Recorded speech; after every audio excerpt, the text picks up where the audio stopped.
My name is Haley Krenzer. Today I'll be giving you an information speech about Lewis and Clark. Now we've all heard about Lewis and Clark, whether that be from our middle school history teacher or the movie night at the museum. We all know that they went on an expedition and they explored the Louisiana Territory, but I'd like to explain in detail what actually happened and what is normally overlooked.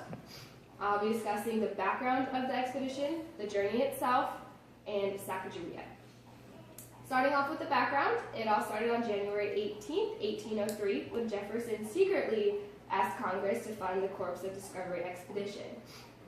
They agreed to pay $2,500, and shortly after that, the slow preparations began. Then on April 30th, 1803, an agreement was signed with France to purchase the Louisiana Territory for $15 million. This really kickstarted the expedition process. Now Jefferson had three goals for the expedition. Meriwether Lewis and William Clark were to, one, discover a water route through the continent, which they called the Northwest Passage.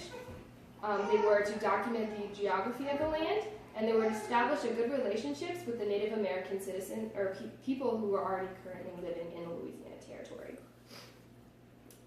Now secondly, the journey. The expedition started on May 14th, 1804, when they left Camp Dubis in present-day Illinois, and they headed up the Mississippi River.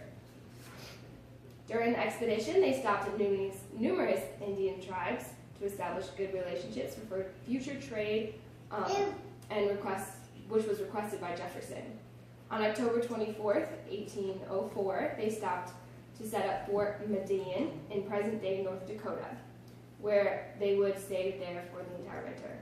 On November 4th, 1804, the expedition hired Toussaint Couchouteau and Sacagawea, who were Native Americans that could interpret the different languages that they were to come in contact with. On November 18th, 1805, the expedition reached the Pacific coast.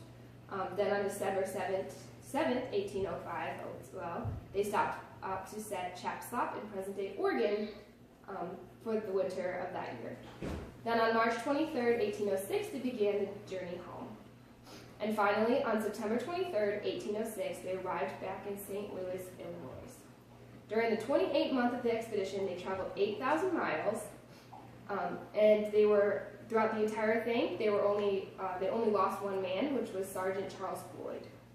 On the expedition, they traveled through the future states of Mississippi, Kansas, Nebraska, South Dakota, North Dakota, Montana, Idaho, Washington, and Oregon.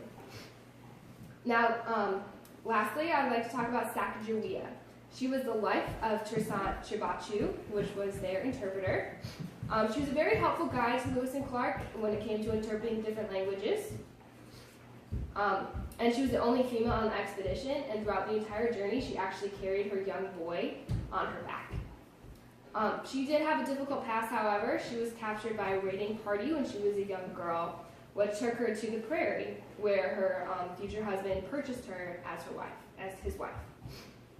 And then while they were on the expedition, they actually came across her native tribe where she came from, and the chief was actually her brother, so she was able to reconnect with her family even though she was separated beforehand. With her help, Lewis and Clark were able to purchase horses from her brother and the Shawnee people, which aided them on their journey through the Rocky Mountains.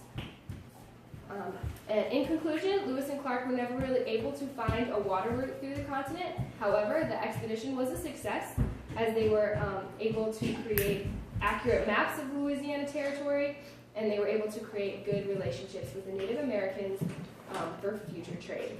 And most importantly, the expedition opened up the West for American settlement.